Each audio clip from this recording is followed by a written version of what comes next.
Baik, kita kembali lagi meneruskan Rampai Pagi yang kita siarkan secara langsung. Tadi kita ni sempat membincangkan apa sebenarnya generasi skrin ini. Jadi dalam segmen Bisai Tahtu, kita ni akan mendapat jawapannya.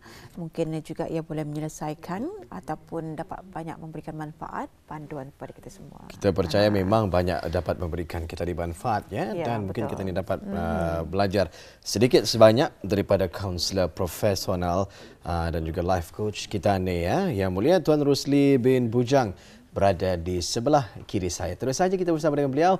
Assalamualaikum Tuan. Assalamualaikum warahmatullahi wabarakatuh. Apa kabar pagi ini, sihat ya? Alhamdulillah, terima kasih sihat. Alhamdulillah. Gembira rasanya sekali lagi pagi ini dalam segmen Bisai Tahtu kita ini berkesempatan untuk bersama dengan Tuan Rusli ya, membincangkan mengenai dengan satu tajuk iaitu generasi skrin.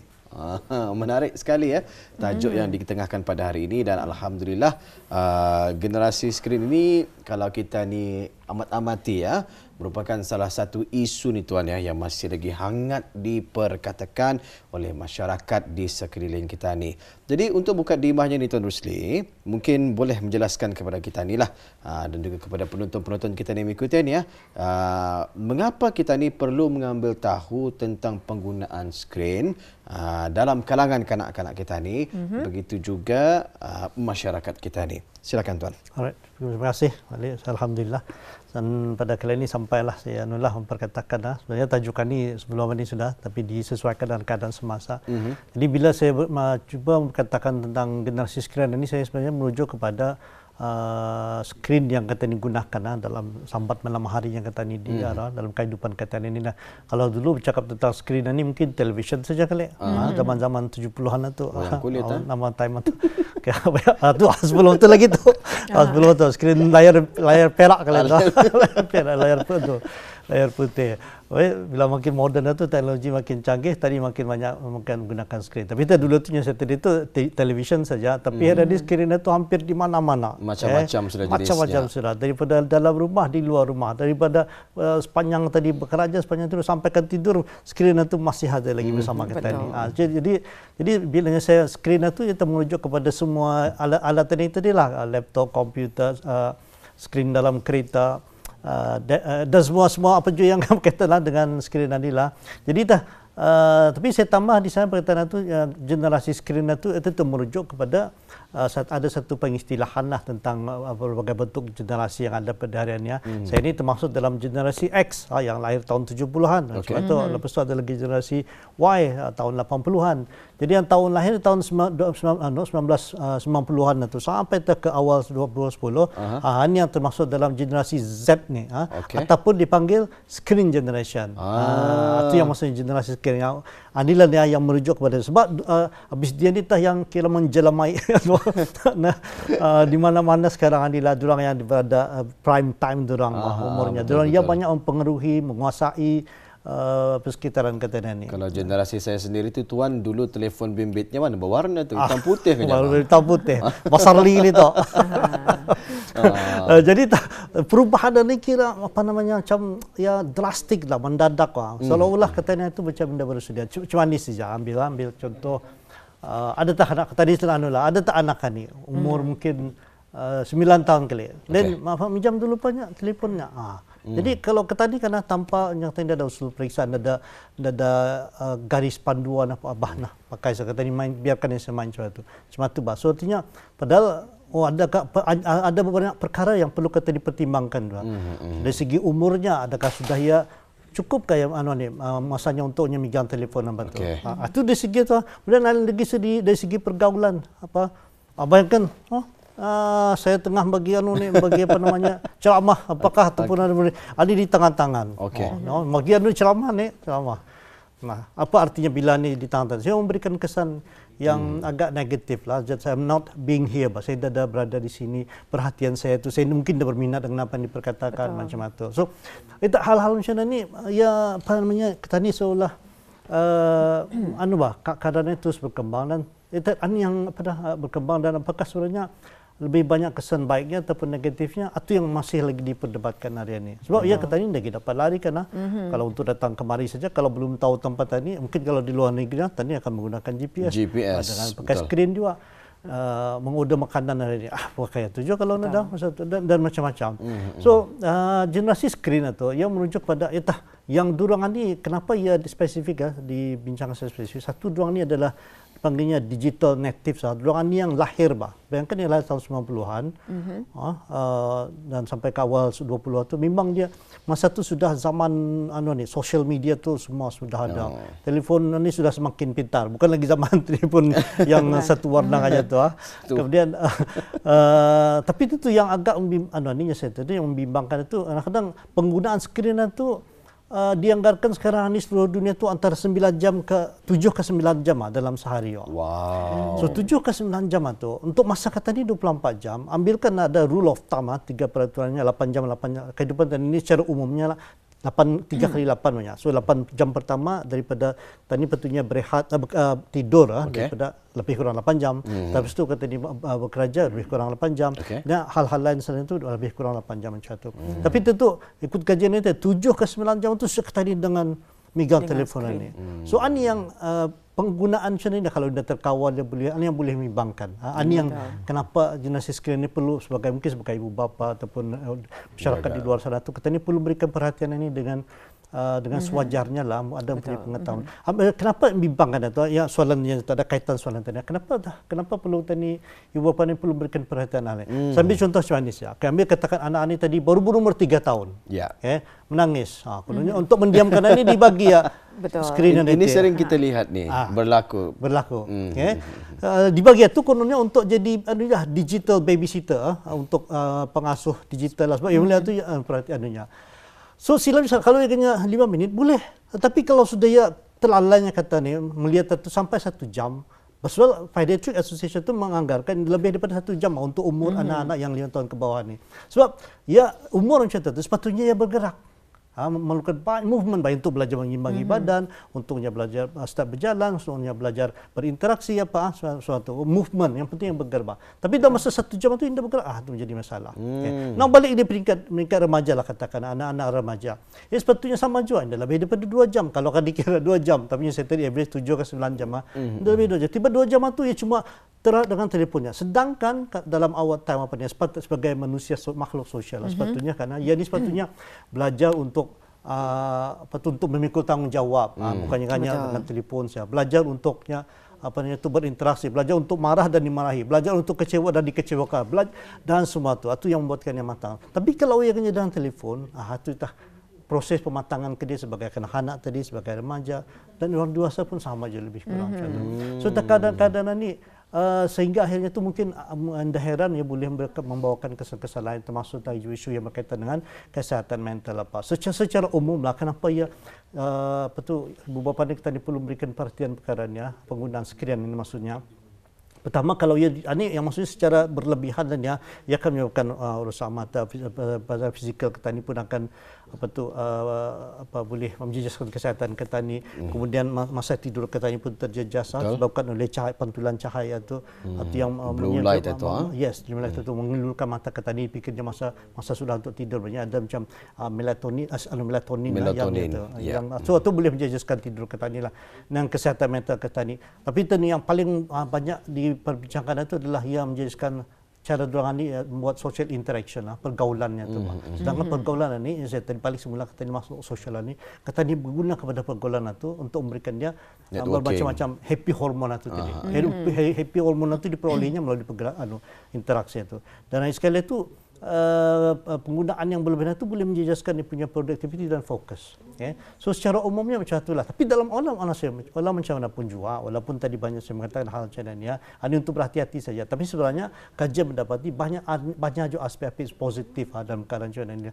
Daripada kalangan generasi skrin ini, diorang ini lebih handal dalam menggunakan teknologi dengan digital. GPS satu saja kalau saya sama anak saya belang kali saya melihat anak saya ni, ya sekali lihat saya pandai sudah macam GPS satu. So diorang dapat adapt dengan perkembangan ini dan diorang lebih connect secara global dan lihat hariannya orang generasi skrin ini tadi generasi Z tadi sama diorang lebih aware dengan apa saja isu-isu semasa sebab diorang ni connect secara global tentang global warming apa ni sebab diorang aware kena ini antara hal-hal positif lah. Itulah yang saya masukkan generasi skrin ini. Jadi kalau kita ni kan amati ya, bagai mukadimahnya. So, kalau kita ni lihat ada sudut negatifnya dan ada sudut positifnya. Jadi kalau kita ni ambil sudut negatifnya, ya sebenarnya tadi kita ni bincangkan ya, ya dicontohkannya ibu bapa yang sering bercakap, tapi ibu bapa sendiri yang memegang skrin. Jadi berkomunikasi sama anak-anak tu sangat berkurangan. Jadi itulah yang menjadi contohnya yang terbaik lah tu. Tapi sebenarnya banyak mendatangkan sesuatu perkara yang kita ni tidak ingin berlaku lah ketika ni. Jadi dari sudut positifnya memang satu kebaikan yang diorang perolehi.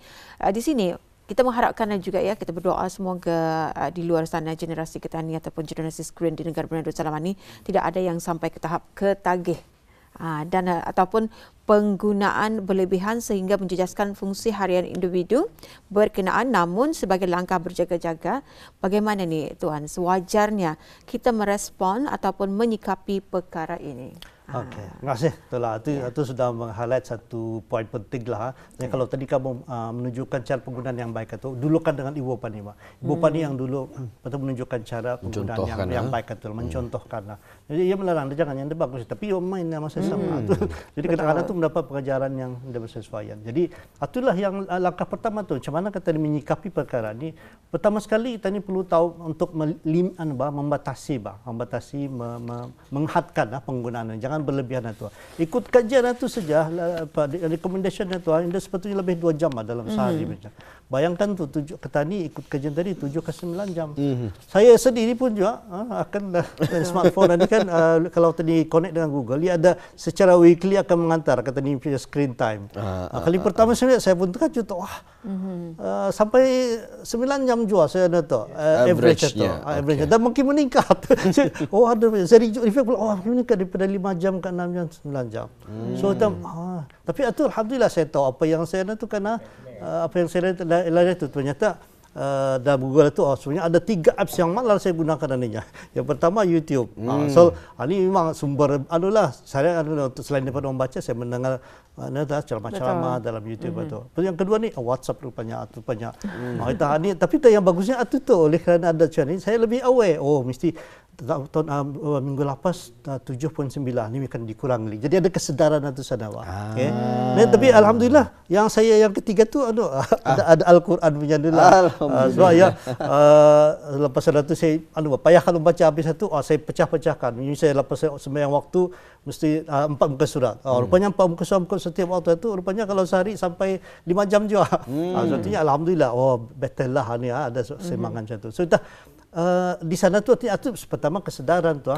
Tadi perlu ada, dan tadi perlu membatasi awareness dan kesedaran membatasi penggunaan itu. Jangan terlampaunya tadi dibiarkan selara-larahnya macam tu, Pak, tanpa pengawasan apa tu. Itu yang pertama tadi. Yang kedua, katanya perlu ada dipanggilnya zon bebas skrin ini. Di rumah maksud contohnya di bilik tidur. Kalau ikut kajian, manapun kajian, memang dia menganjurkan tu skrin komputer kepada sampai dibawa ke bilik tidur itu. Sebab macam-macam kesan negatif kalau dibiarkan. Tapi rasanya kalau dibuat survei kali di Brunei ini, ramai yang marah. ramai yang buat kali. Tapi saya beritahu saja kajian mendapati jadi pilihan masing-masing. Kajian psikologi berarti banyak kesan sampingan, kesan negatif kalau kata ni membiarkan anak tu sampai di bilik tidur tu pun masih lagi yang menggunakan skrinnya tu. So artinya kata ni di rumah tu perlu kata ni adakan zon bebas daripada skrin ini. Yang kedua yang bagus jangan ada tu di bilik di meja makan. So meja makan itu di sana tak berlakunya interaksi yang katanya itu, yang sehat. Yang sehat. Untuk tadi bertanya perkembangan anak apa tu, di sana tak interaksi itu. Sebab kata ni sudah sekolah, anak di sekolah sama guru-gurunya sama kawan-kawannya. Jadi di meja makan itu antara quality time yang boleh kita ni create, ciptakan. Dan yang ketiganya, kita ni sebagai ibu bapa keluarga ni perlu secara sadar, conscious untuk ada break times, ada untuk rehat daripada media pada skrin apa ni, bahkan kalau terlampau serius itu kita perlu melakukan dipanggilnya digital detox. Mungkin sebulan sekali, masa hari Minggu tu ada jamnya, bukan di 2 ke pukul 4 langsung ada skrin apa tu. So artinya kita ni perlu ngambil break time. Yang paling mudah break time ni paling mudah lah ambil peraturan 20-20-20. Maksudnya 20 ni. Setiap 20 minit dan megang telefon, ia perlu berehat, okey, memainkan telefon dan lihat pandang ke 20 jarak dalam 20 kaki 20 meter macam tu. Artinya pandang jauh lah dalam masa 20 second. Itu perlu tu untuk melihatkan mata pemikiran katanya. Itu antara yang baiklah. Tapi tentunya satu samping itu perlu ada digital detox apa ni. Kemudian perlunya ada aplikasi-aplikasi yang mungkin boleh yang boleh membantu kita mengawal. Ini saya tadi itu contohnya Google, melalui Google itu diberinya tahu saya penggunaan. Saya ada kesedaran mesti saya kurang ini. Kajian dapat tidak boleh lebih 9 jam 9 jam. Ya 4 jam sih maksimum macam itu. So belajar tadi untuk mengurangi itu. Kemudian yangnya saya tidur itu masa rutin di bilik tidur itu. So kalau sampai terbawah itu satu sikap yang sangat merugikan lah. So now gantikan rutin-rutin di tempat tidur itu dengan hal lain, membaca buku, balik dulu old school lah, membaca buku, membaca Quran apa ni sebelum tidur, doa berzikir, buat itu daripada menggunakan skrin dan tadi. Dan sekali itu tadi perluan adalah mindful lah, berhati-hati, penuh dengan penuh kesedaran menggunakan skrin ini. Artinya bukan segala-galanya itu berada di sana. Ya, ini apatah lagi sekarang ini selain pada Google ada apa lagi chat GPT, everything tadi tanya question semua baginya jawapan. So semakin interesting. Tapi terbalik semula penggunaan kita inilah mindful lah menggunakan semua perkara ini. Itulah kali cara kita ni untuk menyikapi keadaan itu. Perlu kita ada kesedaran bahawa skrin ini penggunanya tidak boleh kita dibiarkan macam itu saja, tapi perlu ada kesedaran pada kita ini penjelasan ataupun peraturan-peraturan untuk mengawal keadaan. Saya suka ya dengan penerangan Tuan Rusli sebentar tadi ya. Awal mula kesedaran adalah mengakui bahawa ianya adalah satu kelemahan ya daripada kita ni. Ada juga yang merasakan dah jawab apa 9 jam main mobile. Okey saja kok. Jadi ini tidak sedarnya. Maksudnya ada kesedaran dalam diri kita ni. Tetapi kalau kita ni sedar dan ingin memperbaiki diri, itu adalah salah satu langkah kecil yang baik ya untuk kita ni lakukan. Seandainya ni tuan ya, terdapat unsur-unsur penagihan terhadap skrin ataupun teknologi media massa, apa yang boleh kita ni lakukan sebenarnya ni untuk membantu mengawal keadaan tersebut? Terima kasih. You respon yang awal tadi tu tahajud anunya tuanya bandar belang je tuanya anda juga belum apa je lagi nya berapa tahun sudah jadi tidak ada nampak kesan-kesan itu pada masa itu Pak. Tapi sebenarnya kalau kita ni sensitif peka dengan perkembangan itu ada 3 hal sebenarnya boleh kita diperhatikan yang kanak-kanak ini sudah terlampau menggunakan itu secara berlebihan. Pertama tu perubahan dari segi tingkah laku. Ya, ada perubahan. Kanak-kanak ni pun secara normalnya macam mana suka bermain, suka bergaul apa. Tapi tiba-tiba tingkah lakunya tu menunjukkan sebaliknya. Ataupun bila diambil saya telefon itu sudah dah main mobile ni. Bila diambil itu yang menunjukkan tingkah laku yang agresif, payah, mengamuk, marah. Itu sudah tanda awal lah, artinya ia sudah ada isu sudah di sana tu. Kemudian yang kedua tu dari segi kreativiti. Tadi tinggal lakukan ni kreativiti. Maksudnya kreativitinya tu bila sudah ia dah memegang telefon tu, selalu mati akal dia tiba. Dia tidak buat apa-apa. Macam mana? Suruh masak mesti melihat berujukan bisa. Mesti YouTube di lapan baru tahu masak. Kalau dia boleh fikir secara macam tu kreativiti. Ada segi kreativiti tu maksudnya tu problem solvingnya, penyelesaian masalah. Ya, selalu dia dapat kalau dia ambil telefon. Dan yang pertama tadi tingkah lakunya, perubahan tingkah laku. Yang kedua kreativitinya tu selalu ada tadi. Dan yang ketiganya tu ia punya priority. Prioritinya ni macam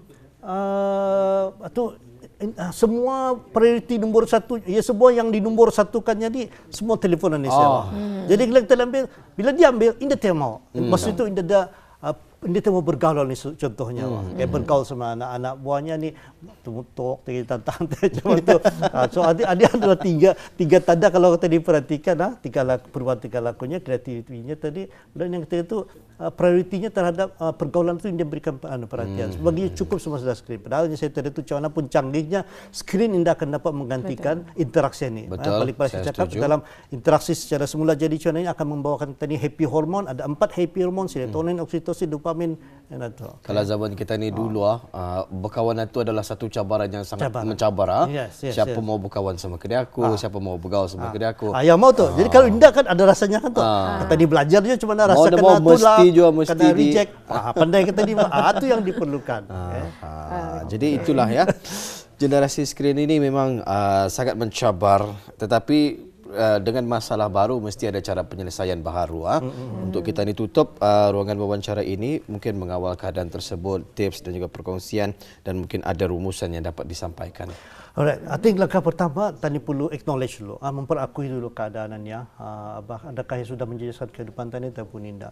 Macam mana, adakah yang menjejaskan prestasi, adakah menjejaskan grade kanak-kanak, adakah ulahnya pergaulan dan sebagainya itu. Kita tadi acknowledge. Kalau tadi pun ada, dan cuba perbaiki keadaannya sampai ke matlamat. Hanya saya tadi itu adakan zon bebas screenannya. Kemudian on top of that ada lagi hari-harinya masa-masa tertentu kita tidak menggunakan screen itu. Kemudian berikan perhatian ataupun berikan keutamaan juga kepada kegiatan-kegiatan yang di luar daripada skrinan ni, kayak pergaulan kita ni buat yang macam dulu hobi-hobi dulu tu, kegiatan apa sama kawan main bola semua tu, atau aktiviti itu perlu kita diberikan keutamaan, saya apa tu. Ada satu kejadian yang sangat besar macam generasi kita zaman yang generasi X sama Y tadi itu, ia umur 5 tahun 10 tahun sudah pandai megang pemarang, megang kapak, pandai manjat pokok, pandai melakukan api. Hari ini yang generasi yang sama anda dapat tu yang salah satu yang ini.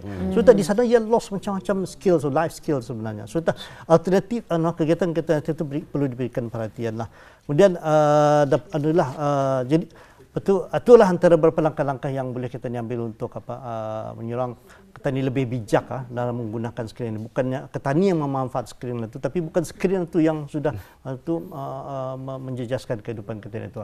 Jadi ada sekali itu secara umumnya lah generasi skrin ini sebenarnya, diorang ini generasi yang lahir dan membesar dengan keadaan skrin dan teknologi itu ada di mana-mana. Dan diorang ini secara umumnya itu memakai jam 7 ke 9 jam. Dan itu sebenarnya lebih daripada had yang direkomendasikan. Sebenarnya kalau kena kami 2 jam saja cukup, tapi yang kalau rasa 4 jam macam itu. Suatu yang pandai tak kata menyelesaikan keadaan itu. Dan ini ditambah lagi pengaruh-pengaruh sosial media hari ini. Perlu juga kita mengawal penggunaan sosial media itu. Tapi tadi sebalik semua tu hal ini sebenarnya generasi sekarang ini adalah generasi yang sudah mempersiapkan dirinya mampu untuk menghadapi cabaran yang ada pada hari ini, Pak. Okay? Yang penting secara rumusan akhir sekali itu artinya dalam penggunaan skrin tadi ada buruk baiknya, tapi itu perlunya ada pandai-pandai kita ini mengimbangi penggunaan. Upaya-upaya. Mindful, perlu ada batasan-batasan dan berikan prioriti kepada kegiatan-kegiatan yang bukan skrin saja, tapi termasuklah pergaulan air dan sebagainya. Dan sekarang itu perlu ada kesedaran yang kata ini. Sebab macam mana pun juga skrin ini tadi aditah yang sudah membentuk sikap, membentuk tingkah laku, membentuk aspirasi dan interaksi generasi pada hari ini. Alhamdulillah. Dan itulah antara rumusan yang dapat disampaikannya dalam tajuk kita dalam segmen Bisai Tahtu Generasi Skrin. Banyak manfaatnya dan juga panduan, dan ini boleh kita guna pakai sebenarnya untuk memperbaiki cara kita ni bersama anak-anak, bukan saja anak-anak tapi orang sekeliling kita ni. Tapi apa yang paling penting kita ni perlu tahu negatif dan juga positifnya ketika ini. Ya, apapun dibuat, terima kasih kita ucapkan buat Yang Mulia Tuan Rusli bin Bujang, kaunselor profesional dan juga life coach kita ni yang sudah pun berkesudian bersama kita pagi ini dalam segmen Bisai Tahtu memperkatakan mengenai dengan generasi skrin, ya. Apapun, mudah-mudahan bermanfaat perkongsian daripada Tuan Rusli sebentar tadi, dan insya-Allah Tuan, jika ada masa, kesempatan, ruang dan juga peluang, kita akan bersama lagi, mungkin akan membincangkan topik yang lain. Insya-Allah, ya. Sehingga waktu itu tiba. Assalamualaikum. Waalaikumsalam warahmatullahi wabarakatuh.